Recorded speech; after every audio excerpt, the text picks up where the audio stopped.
back to my channel. It is cherry season and I have gone cherry picking. Aside from giving some away, freezing some, eating some, setting some aside for baking, I am going to be making a cherry preserve. Let me show you what I use. So for the cherry preserves, I'm using mixed cherries. So I have some Bing, some Rainier, and probably another variety in here.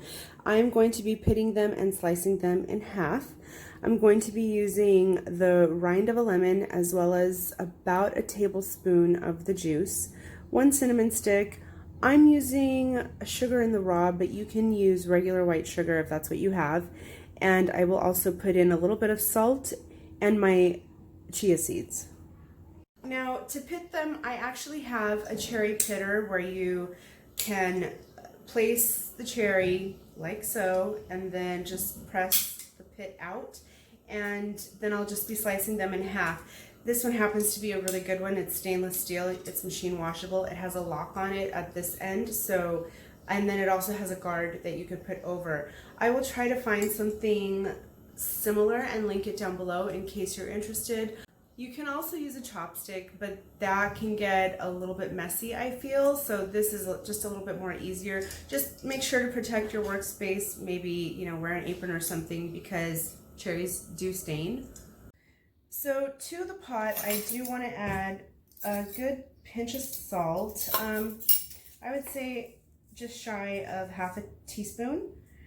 And if you want to know how much cherries I used, I really couldn't tell you because I was snacking on some while I was pitting them, but I'm gonna say about maybe 2 to 3 pounds or so.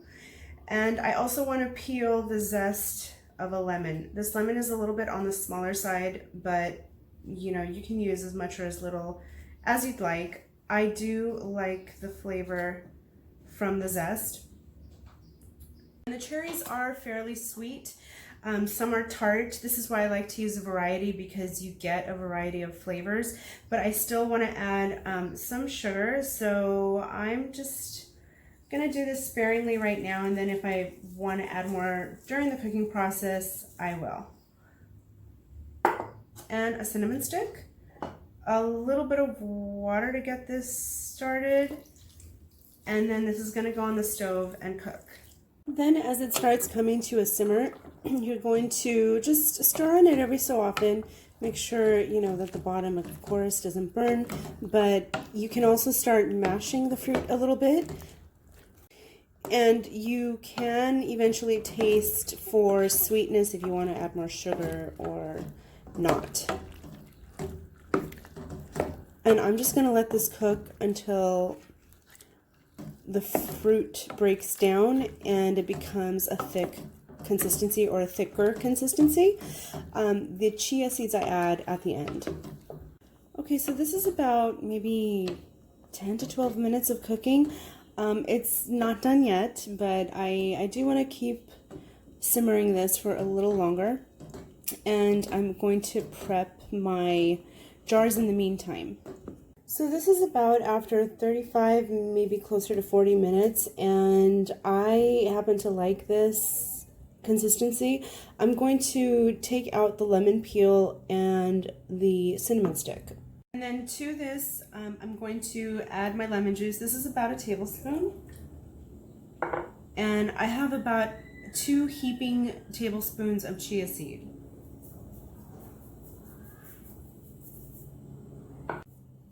I'm just going to mix this all together and then pour it into my prepared jars.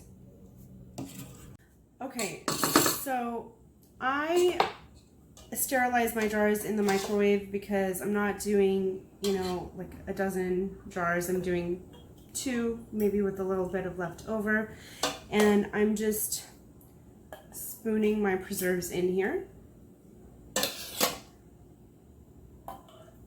And then I do clean around with a damp cloth.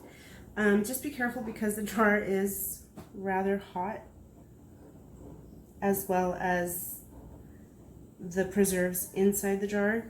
And then the other thing that I do with my lids and the screw top is I put it in boiling water so that that also gets heated and cleaned. I do dry them off before placing it on top. And that's, you know, like right now, obviously they're not sealed, but I noticed the last time I did this, it did work. It sealed the jar.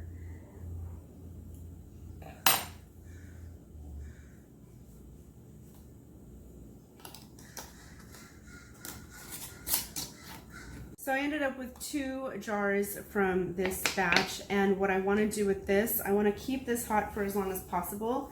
So I'm just going to take my kitchen towel and kind of wrap them up. Now, most people use pectin when they make jams or jellies or preserves. However, I don't have pectin, and I don't do jams and jellies so often that I feel the need to get it. So I do have chia seeds in the cupboard, and I rarely use those, and it is a bit of a thickening agent because it will absorb the liquid, and that's what's going to help the preserves kind of hold together. So this is still hot, but this was just the leftovers that I had after putting the jar in. And it is very delicious. So the cinnamon just gives a little bit of a backdrop, whereas if you were to use ground cinnamon, it would be a lot stronger. Another spice that you can try is clove. If you don't like cinnamon, try clove, and it's another warming type of spice. So it will enhance the sweetness of the cherries, but you don't need too much. I would suggest just maybe 2 to 3 whole clove buds would be more than enough for this. As far as the recipe, I will have notes in the description box, not really a formal recipe. I kind of just put this together with what I have, but if you are interested in trying something out, I will have a bit of a guide down below. Thank you so much for watching. Please remember to like and subscribe to my channel. I would really appreciate this. It does help me kind of keep going with more content, and I will see you all next time.